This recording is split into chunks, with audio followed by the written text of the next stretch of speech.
On today's episode, we are ranking Week 10 running backs, but this is a special edition of the Regression to the Mean podcast because we are joined by a man who is currently top 5 in Fantasy Pros expert rankings, who is surgical in all things fantasy without a medical degree, and a man whose love for football is only bested by his love for Latina women. A true friend of the pod, Kev Mahserejian. Kev, how you doing, man? I would like to state that there was a falsified statement in your intro. I am actually 8th in the Fantasy Pros rankings as of right now. Everything you said about Latina stands. So, no foul there. But yeah, definitely, I'm 8th. I don't want to be propped up beyond. Yeah, we got to lock down. We got to cook. We got to grind. There's one button I don't push, and that's grind off. So we're here. I'm disappointed in myself. I was first for a while. I had some good rankings, but Sean Kerner, shout out to him. But I haven't been in the lab. I haven't been in the kitchen. I've been slacking, to say the least.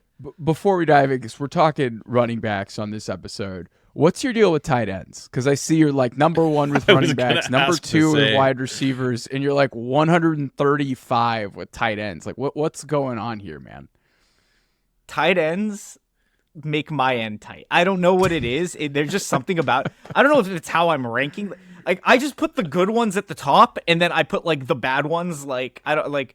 Who do I put? Like Trey McBride. Not that he's bad now, but like. He was ending up with like 10 catches for 100 yards and 2 touchdowns. I'm like, where the fuck did this come from? Sorry if I don't know if I could curse, but it's just like I'm ranking like curse. Dallas Goedert, Kyle Pitts, Evan Engram, George Kittle, and they're all busting. They're all out of the top 15, which is all the Fantasy Pros ranks. But then you're seeing, Taysom Hill, tight end 1, and like I have him at tight end 10, and like my rankings are all just, well, what's the point? Well, there's no logic. There's no love for the game. What happened to the game I love? But no, you're actually right. I'm like ridiculously low in tight ends. Whereas, yeah, let me see. Right now, season to date, I was number 1 for a while in the others. Yeah, I'm number 5 in running backs, number 1 in wide receivers, number 36 in quarterbacks, number 181 out of 189 in tight end. So I don't know what that tells you. Like, ban the position. It is destroying your brain, putting you in a blender. Like, I'm bottom 10 when I'm like top 5 in like what matters, and like 36th in quarterbacks, which is pretty good, I'd say. But yeah, it's hilarious. And this week too, I was like okay in quarterbacks, running backs, and wide receivers. And tight ends, I'm like bottom 20 or 30, whatever. It doesn't make sense. I can't believe it was actually 181 out of 180. No, I like that killed me. Oh my god. I'm number 1. I am the number 1 wide receiver ranker in fantasy, and number 5 in running backs. I'm number 181 in tight end. So like, I just don't follow my tight end ranking. Like literally, what people say on Twitter. Just flip the spreadsheet around. Sign off once you get to tight end. Yeah, sign off once you get there. Well, perfect. We're only going to be talking running backs, and then on the next episode, wide receivers with you. So we've got the right man for the job for today. So I've gone ahead, and if you followed our formats before, I ranked the top 40 running backs. I've broken them into tiers. Aidan and I have gone through them. We've highlighted a few guys that were starting and sitting in each tier. I'm excited to get Kev's thoughts on specific players because Kev's got takes always. But if you followed us last episode, we have a new wrinkle. During the course of this episode, Kev and Aidan will hear this quote here from Hot Tub Time Machine. All right? Uh-oh, look what Daddy did. When they hear that quote from Hot Tub Time Machine, it means they will have a debate of a start-sit decision of my choosing. I know who they're going to debate. They don't know who they're going to debate yet. Kev and Aidan will each get 1 minute to make their case. At the 1 minute mark, they will hear this. We do not care. Which means their time is up. I will award the winner of each debate. There will be a best of 2 out of 3, and we will crown a winner of today's episode. But before diving into the rankings, we just want to say thank you. Thank you for tuning in. Thank you for spending 2 to 3 hours of your life with us each week. This podcast would be nothing without you. If you're listening for the first time or the 100th time and you aren't yet subscribed to this channel, make sure to hit that subscribe button so you don't miss out on any of the content coming to you weekly on this feed. Like all of our content, our YouTube channel is 100% free. Week 10 running back rankings. You guys ready? Been. Let's get after it. So first things first, I think there's pretty clear top 4 this week. I've got Christian McCaffrey at running back 1, Alvin Kamara at running back 2, Austin Ekeler at running back 3, and Jonathan Taylor here at running back 4. You could flip-flop Kamara or Ekeler. It looks like Kamara's in a bit more of a timeshare after this week, but then Kendre Miller gets injured. I'm not really buying Jamal Williams in that offense as of yet. I really think the only vulture to Kamara is Taysom at this point. When I'm looking at this top 4, really the only person that I've moved up the rankings is Jonathan Taylor. Over the past 6 weeks, Jonathan Taylor has RB20 usage and RB22 production. He saw a big jump in week 9, though. RB3 usage, RB7 production. New England has a bottom 12 rush defense this year and has surrendered 22 fantasy points per game to running backs this season. One area to look out for, New England has given up the 5th most receiving yards to running backs this year, and JT has averaged close to an 11% target rate this season. I just think this is a super juicy matchup for JT. I want to move him up. I don't care if they're playing in Germany. I'll pause here, the top 4. Any qualms with what I've got? I'm a lot lower than Jonathan Taylor than you, clearly. Okay. That is like not my... I mean, who's your... CMC was number 1? I got CMC at 1, yeah.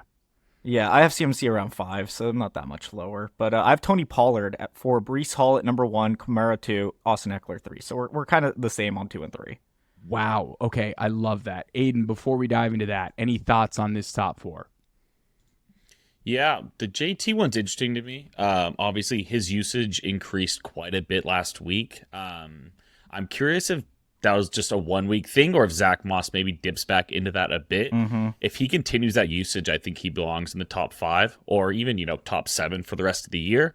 Because, it was I think it was 79, 80% touches or a snap share last week, which is pretty ridiculous. If that's the case, I think he absolutely belongs up there. In the top 3, I've got no issue with. Those are just absolute volume dogs, PPR upside. They're going to be up there pretty much every week. So you have Breece Hall as running back 1 this week. So next tier, and I've got Breece Hall here. I've got Josh Jacobs at running back 5, Travis Etienne running back 6, Breece Hall running back 7. So my reason for having Breece Hall minus 3 spots against expert consensus rankings, and Kev, it looks like you've got him plus 3 spots. I've got him at 4 in ECR right now. My reasoning behind the Breece Hall ranking, he's got RB16 usage, RB8 production over the last 6 weeks. The Raiders are a run funnel. They've surrendered the most fantasy points per game to running backs over the last 4 weeks, but this Jets offensive line is terrible, and Zach Wilson's been a nightmare. I like Breece a lot, and especially this week, but an RB4 or RB1 finish, in my opinion, you're banking on that big play. So we all know that Breece has that big play in him, and he does have that dog in him for sure, but it's just hard to bank on that, and this offense is a mess. So I'll pause there. Kev, you've got him as your RB1. I'd love to hear your reasoning for that. Yeah, I mean, again, he's getting the usage as a top 10 back, so that's not even a question. It's like Dalvin Cook's barely seeing the field. Michael Carter is really... they've played Michael Carter a lot more than people like, but that's because they're like trailing every game. But, they're facing Aiden O'Connell. I know they're playing in Las Vegas. I know the Raiders are all like hyped up because they got a new coach, but they're still not a good team. They're okay. They have some good pieces, but they're not a good team. They're 29th in run defense by DVOA. Breece Hall, we've seen it. He's back. He looks like Breece Hall again. He has the long speed. He's breaking the tackles. This past week against the Chargers was weird, but the Chargers defensive line mangled the Jets offensive line, whereas I think Dwayne Brown is set to return soon. And even so, I don't think the Raiders defensive line is anywhere close to as strong as the Chargers with, Mac, Tuli Pelotu, and Joey Bosa, as we know. So I don't think that's going to be anywhere close to the matchup. And I think Breece eats. This is a matchup where, Raiders should have some quick outs on their drives. I don't think they're going to be able to drive the ball too much on the Jets defense, whereas the Jets just rely on Breece, rely on Garrett Wilson. A much easier matchup. No weather issue playing in Las Vegas. I think this is the Breece week. But I would be selling after this week because I think it's a tough long haul, but overall this is the week where, Breece goes crazy again. Aidan, thoughts on Breece Hall?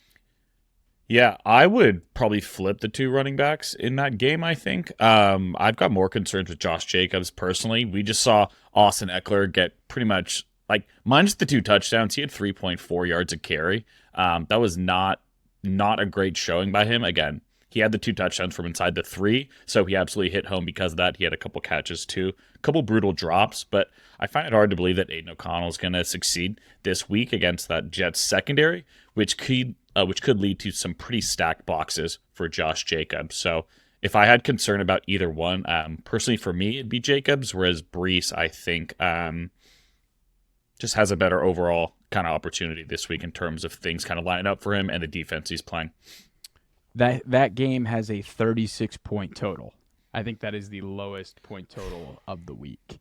In a dome, right? That's at the Death Star or whatever they're calling it. You've got the Raiders, who are a run funnel defense, and it's kind of similar for the Jets, where the Jets like to give up most of their points to running backs. That's typically how it's been because they're just so good in the secondary.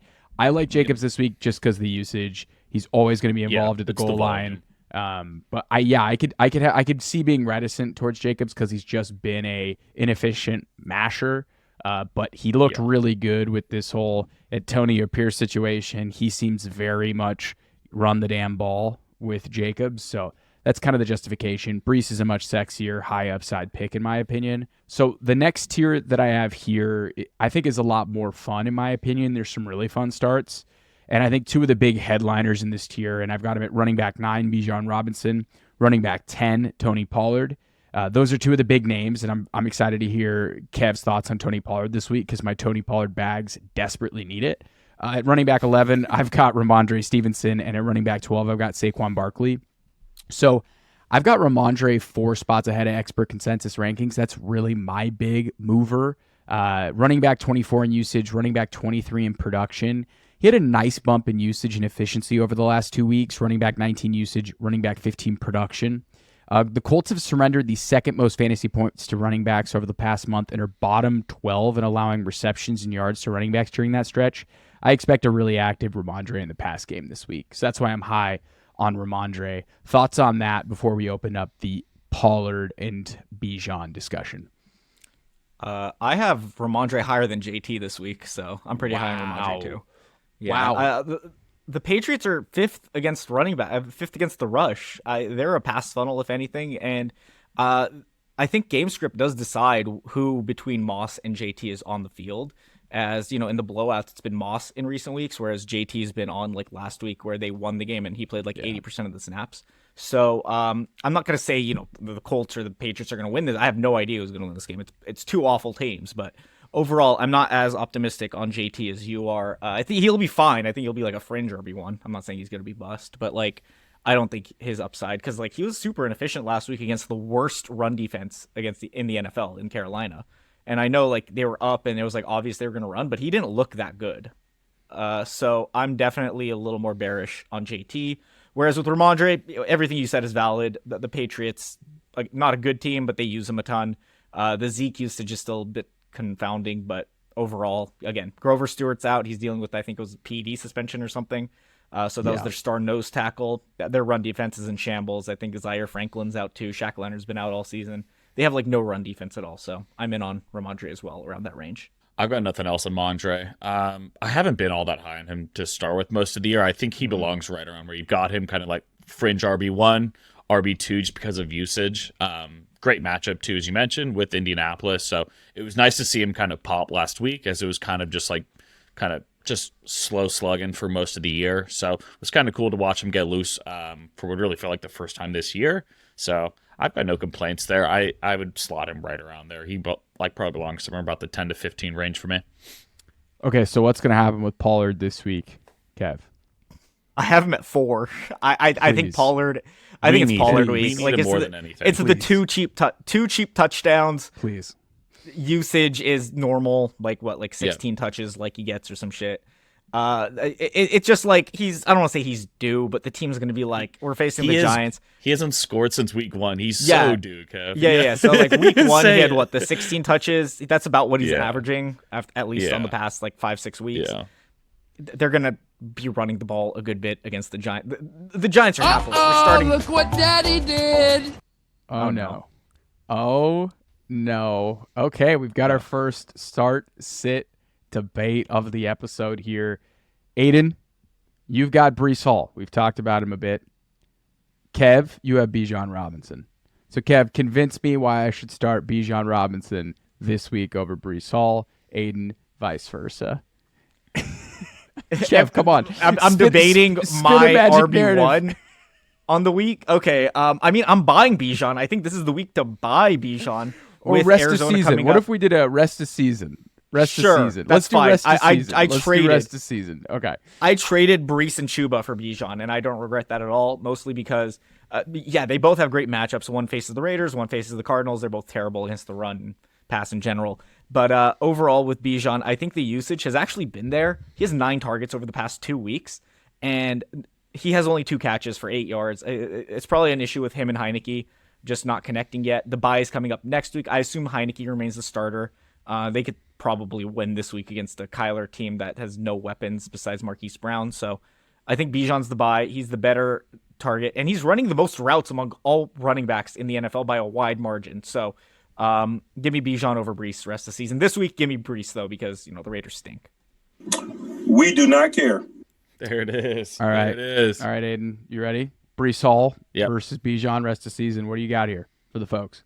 Yeah, I think the main argument with Breece is obviously the usage. Dalvin Cook is completely out of gas. Every time the guy gets on the field, it is just absolutely sluggish for 2 yards and no dust there.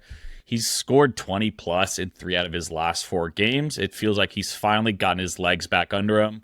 A couple times in those first few weeks, we saw him kind of run out of gas on some of those longer plays. It felt like he was still getting his legs back under him, but it feels like he's finally the Breece of 2022 that we were all expecting. The one downside is he's got Zach Wilson as his quarterback, so a lot of times the passing threat is not quite there. They've also got a tough playoff schedule, but I think right now is a great time to have Breece Hall, just absolute elite usage, which is so hard to come by in fantasy these days. We do not care. Can I counter that real quick, if you don't mind? Yeah, let's hear it. Do I have time for that? Yeah, I mean, we'll give you 30 mentioned the seconds. schedules. You mentioned the schedules. Look at Week 17, Browns, and then for Breece, Bijan has the Bears. And I know the Bears' run defense is really good, but they're like one of the worst against the pass, and especially running backs because their linebackers can't cover for shit. And again, Bijan's running the most routes among RBs. He has like a top 5 in targets. And I just don't think the number 1 defense against the run and pass in the Browns is going to allow Breece to do much. The touchdown he scored against the Eagles was kind of a walk-in. He had the big plays, but he's averaging less than 3 yards per carry over like the last 3 weeks, and that's against 2 of the worst run defenses. So the playoff schedule is more favorable for Bijan for sure. It's tricky. It's tricky. Breece has Miami too, which isn't a cakewalk. He's got Washington, which is a slam dunk in the semis, and then you're staring down Myles Garrett in Week 17. Wow. No mention of Arthur for Bijan, which is he played 70% of the snaps 2 weeks ago. Yeah. Like he did fumble. He fumbled last week, so there's a reasonable he fumbled like that. He's just looking for an opportunity to bench him. He's looking for an opportunity. I probably want Bijan more than I want Breece rest of season. It just seems more, even though I think Breece has just gotten a better opportunity this year. Bijan, if in the last 6 weeks of the season, if he's averaged 25 fantasy points per game, I would not be shocked. So Kev, you win round 1. There it is. Thank you. Okay. You did it. Cow goes wild. It's hard. I chose these before you said Breece was your RB1. That's tough. We should have talked. The next, and again, Saquon Barkley, have fun. That usage is incredible, but DeVito is his starting quarterback, which is just absolutely brutal. Tough sled. Yeah. Next tier that I have here, Javonte Williams at running back 13, Derrick Henry at running back 14, Aaron Jones running back 15, Rachaad White running back 16, David Montgomery running back 17, and Jahmyr Gibbs running back 18. So I got pretty aggressive with Javonte this week, and I wanted to kind of take a stand on him because of the production uplift that we've seen over the past couple weeks before the bye week. So last 6 weeks, RB31 in usage, RB33 in production, pretty meh. But before the bye, RB4 in usage, RB13 in production. So usage has been fantastic. Still kind of lagging in terms of production after the knee injury that he had. I just think this is a good spot for Javonte to carry his momentum into the week. Buffalo has been below average stopping the run since their defense gotten gashed by injuries. The Denver Broncos actually have kind of a surprising 20-point implied team total. Not great, but not dead in the water for Denver this week. I think you got a bit of a stew going for Javonte Williams. That's the one I'm major up on this week. Any thoughts on Javonte or anyone else in this tier?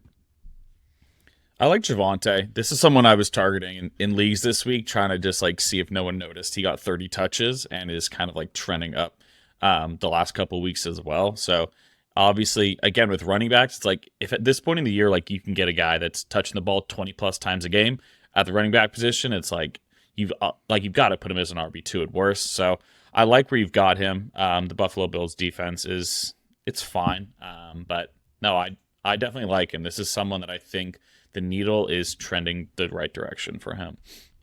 I'm not as high on Javonte this week. I still think he's not the same. Like the long speed isn't there, but he definitely is breaking the tackles. They have the weird mix with Jaleel McLaughlin and Samaje Perine. Don't forget. Yeah. Again, their total is high, but if they go down, they're playing Samaje. That's going to be the pass catching back. He's led them in receiving over the past 5 weeks or so. Yeah. So Samaje is going to be on the field. The Bills pass rush is still pretty potent. I'd expect an ugly amount of Samaje, which, sucks. But I mean, we've seen it with Michael Carter. He's on the field because they want him in pass pro and whatnot. So it's like, you don't always get what you want. Javonte should be effective because the Bills' run D isn't exactly elite anymore. No. Their defense as a whole isn't great, but if they score enough points, and I expect them to against this Denver defense, which is better of late, but it's, they're going to work at home. So I'm lower on him. Who was it? I have David Montgomery and Jahmyr Gibbs back to back as well. Yeah. But I can't figure it out. Like, I would trust David Montgomery to score a touchdown, but I'd trust Gibbs to get more touches and yards. So it's like, it's ugly. Uh-oh, look what Daddy did. I think Kev hates it. Never. Kev hates it. This one is a perfect segue, Kev. This one is actually teed up, all right, because Aidan, you're going to be debating for David Montgomery. Kev, you're going to be debating for Jahmyr Gibbs for this week. You could turn it into rest of the season if you want to a little bit, right? But I think this is a lot more fair. Kev, this is more directional for you, I hope, okay? All right. I appreciate it. I am pulling up the clock here. Aidan, I'm going to have you go first. You cool with that? Yeah, let's rip. All right. I got a couple little notes on him. David Montgomery, let's hear it. So David Montgomery, it's just an elite role. Assuming he steps back into the same role that he was in before injuring his ribs, he was averaging over a touchdown a game. Pretty much every time they get inside the 20-yard line, it's him all 3 downs. That Detroit Lions offense is not quite as good as I thought. They're still just inside the top 10, but they're going to score a ton of points, and he's their touchdown scorer. Looking at the Chargers defense, too, they've given up the 7th most amount of fantasy points to the running back position. Obviously, some of that's going to be split with Gibbs, but I just love his role. They get inside the 5-yard line, and he's going to score. He's going to touch the ball probably 15 times, 20 times. Dan Campbell loves him. Super reliable, doesn't fumble much. It's just steady Eddie. It's not sexy, but he's gonna fumble into 15 points this week probably. All right, you did not get we not cared. Good for you, Aidan. Okay, Kev. Yeah, no. Whew. Yeah, so Gibbs has 51 touches over the past 2 games. Insane. They drafted him in round 1. They kind of were pounding the table. We would have drafted him at 6th overall or wherever they were. So I definitely think they're still trying to recoup that value from their first round pick that everybody shit on. Literally before they started using him. It's fair to criticize, the game against Baltimore where it was garbage time. They were down 32 points or 38, 32 points, whatever. He ended up scoring and, his day was kind of saved. But, it was really nice to see what he did against the Raiders. 31 touches is nothing to scoff at. He's had games with 18 touches before with David Montgomery active. He just hadn't scored until these past 2 weeks. So, Jahmyr's able to score outside of the red zone, so that's the thing. David Montgomery is even going to get the opportunities. We don't know. We'll see. I definitely prefer Gibbs this week. I think I'm going to have him over Montgomery, but rest of the season, we'll see, just given those goal line opportunities. We do not care. Wow, you just made it, Kev. Okay, so my thoughts on how this is shaking out, my thoughts on your points. I feel like Montgomery is going to remain very much involved at the goal line and when the Lions are winning. So if the Lions are winning and in positive game scripts, I think David Montgomery is going to be heavily utilized. Jahmyr Gibbs is going to be the pass catching back. He's going to be used in negative game scripts as well. My only fear is that Jahmyr Gibbs wasn't really playing on third down when David Montgomery was out there because of pass protection, which was really limiting high-value touches. I am nervous to rank Gibbs above Montgomery until we see it, where we're seeing really strong usage alongside Monty. Ideal situation, 50-50 in between the 20s. In high-leverage situations, pass catching, it goes to Gibbs. High-leverage goal line situations, it goes to Monty. So I'm a little conflicted. I think I'm going to go with Aidan here with Montgomery because of how much Campbell has loved Monty throughout this stretch here, but I wouldn't be shocked. It's hard to predict. There's just no telling. Gibbs it also so depends good on the too. rib. Yeah. Because we saw Cam Akers come back from the rib injury his rookie year. He didn't look as good, or he wasn't used as much. And if his rib is bothering him, because I don't know is it rib cartilage? If it's that could bother him for another 2-3 weeks. They weren't very. I'm glad they sat him during the bye and didn't. I forget who they played before the bye, but I'm glad they sat him to give him that extra week and a half of rest. There was just no need, given where they were record wise and how the team was looking, to rush him back. So yeah, fingers crossed he looks healthy. Yeah, and again, in the last person in this tier, just got to shout out my guy, Rachaad White. I've got him -2 spots ahead of expert consensus rankings. Elite usage over the past 2 weeks, really strong production with his receiving volume ticking up. However, over the past 4 weeks, the Titans have given up the fewest receiving yards to running backs. I think White's going to continue to get his touches, but he's going to be boom or bust, TD dependent. He's been good in good matchups and bad in bad matchups. So I would not expect Rachaad White to be RB1 again this week against Tennessee. Not RB1, but Kevin Byard was one of the best run defending safeties in the NFL. Obviously, he goes to Philly now, so that's a huge loss for Tennessee. Yeah, I think there's a chance that Rachaad White can be that fringe RB1 again. I have him around 16 as well, so we're lockstep. I would love it. My emotional well-being would love it. Okay. Next tier here, and we'll kind of run through this a little bit quickly. Running back 19, Chuba Hubbard. Running back 20, Jerome Ford. 21, Kenneth Walker. 22, Bijan Robinson. And then I've got the guys over in Pittsburgh with Najee Harris, 23, Jaylen Warren, 24. Kenneth Walker is really the story here in this tier, in my opinion. Really falling down the ranks. He's got a nice matchup this week against Washington. They've surrendered the 8th most fantasy points to running backs over the past month. Charbonnet's been eating into his snaps, but Charbonnet hasn't necessarily really scored or done much with it. I don't really know what to do with this backfield. This run game just looks bad. It looks out of sorts. Yeah. Thoughts on K9, guys? I had K9 at 11. Am I too high? Okay. I mean, Washington's terrible now. They're bad. They sold both of their edge rushers, who were both very good edge rushers.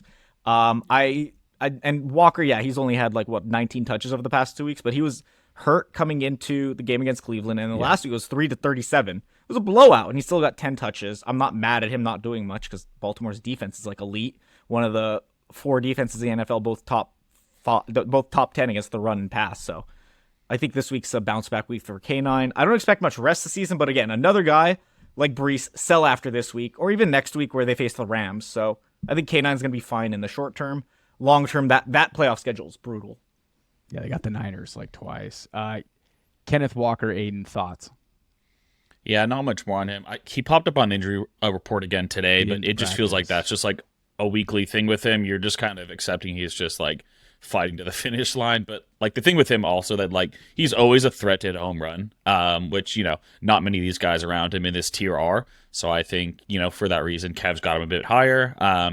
Hopefully he's probably too low. Remains at least a 50-50 share in that offense. If this keeps trending the other way where Sharp's consistently out touching him, I'd be pretty surprised. So I like him. I think it's a good bounce back spot for him, assuming he's healthy. It's a chest injury. I don't know what that entails, Kenneth. I need you to help me out here. Najee Harris and Jaylen Warren, they both eat into each other's ceiling a bit. The run game's been a lot better recently. Green Bay's getting up the 10th most fantasy points per game to running backs this week. I think you could do a lot worse than either of these guys. I think Najee has a higher floor, in my opinion, but Jaylen Warren has some splash plays in him, so I like both those guys this week against Green Bay. Yeah, Green Bay's terrible. Not good. The only issue is their offense is so bad and they play so slow. It's just a nightmare. Next tier here, before really getting to the bottom of the barrel, I've got RB25. Alexander Mattison just won't go away. He just won't. We're just being force-fed Alexander Mattison. RB26, Gus Edwards. RB27, James Cook. RB28, Kareem Hunt. RB29, Antonio Gibson. And RB30, Deontay Foreman. A big faller in this tier for me is James Cook. He's got the RB41 in usage and RB35 in production over his last 6 weeks. This is a great setup for Cook against a Denver defense that's just gotten gashed by big plays on the ground all year. However, the usage isn't good, and he doesn't really get enough carries. And when he does get carries, he does fine. He's pretty efficient, but they don't really throw it to him, and they don't really run him in the red zone. So I like Cook. I think he plays well. It's just hard for me to justify a 20 ranking, which is what he is in an ECR. He's like a fringe RB2 in my opinion. Yeah, I'm at 23. RB2. Okay. Yeah, he's sneaky. Sneaky on pace for 1,300 yards. So, like, this is ridiculous. But, Cook does not get money touch. Yeah, he's a good player. He's a good real-life player, which I've always said. He's just terrible in fantasy because, A, Allen doesn't dump it off as much as he should, and B, like, he doesn't get red zone touches, like goal line touches, which, they brought in Fournette. I don't know how much he's going to play, but looking at Cook this week, I mean, Denver's defense has been better. They're not as bad as they were to start the season, but they're still not good. And Buffalo should dominate this game and get an easy win. So I'm not too concerned over that. And, Cook should probably, if not, have a great fantasy week. He should score. So that'd be one great. Or the other. That'd be great for Cook. Antonio Gibson, RB29. So RB51 in usage, RB42 in production over the last 6 creeping back up our rankings. Yeah, he's creeping back up our rankings. Antonio Gibson. Look what Daddy did. Oh no. Oh, what happened here? Okay, last debate. This is for all the marbles. This is for who's going to win the episode. This is a big deal. Kev's going to put this on Twitter along with his top 8 expert ranking list. Kev, you are going to debate why you should start Antonio Gibson this week over James Cook. Aidan, you're going to have James Cook. Are we good this week? Why do I keep getting the guy I'm not higher on? This doesn't make any sense. Well, I don't know. Who do you want to debate against James Cook then, Kev? Can I get James Cook? I already made the case. What are we doing?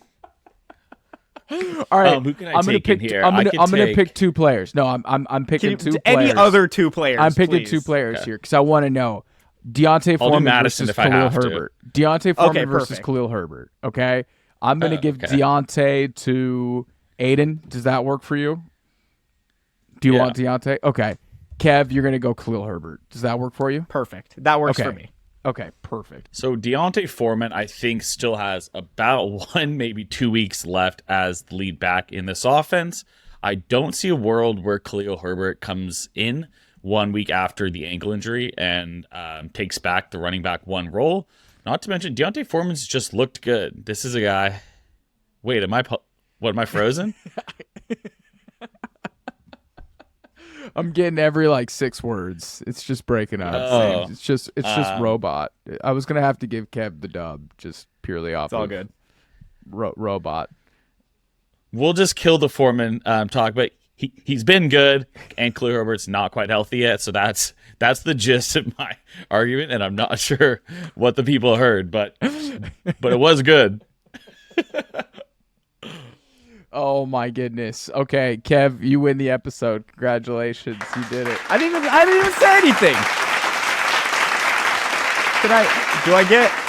Do you want to talk about Khalil Herbert? Yeah, you want to get a soapbox? I do want to hear the juice talk. I do want to hear the juice talk. Yeah, let's hear Khalil Herbert. I'm interested. Okay, well, he was activated immediately after his 4-week timetable. He looked like that same game that he got hurt, he was going to go back in and play. I know, obviously, he came out, but it didn't seem like the injury was career-threatening or anything, which obviously high ankles typically, do limit guys. But he was a full practice Monday, a full practice Tuesday, and again, activated immediately after. And he's been their lead back. Deontay Foreman was a healthy scratch to start the season because of Khalil Herbert. So I think Herbert leads the team in touches. However, Foreman probably gets a revenge game touchdown. I don't know if it's a revenge game, but, I think Herbert's the lead back, if anything, and it's Evans, Foreman, and Roschon if he's active. fighting for that backup. Well, so we'll see. Yeah, I'm really curious what Roschon does. Like, I think Roschon gets like fully squeezed out this week, if I had to guess. I think Roschon stinks, but that's neither here nor there. We're not talking about him.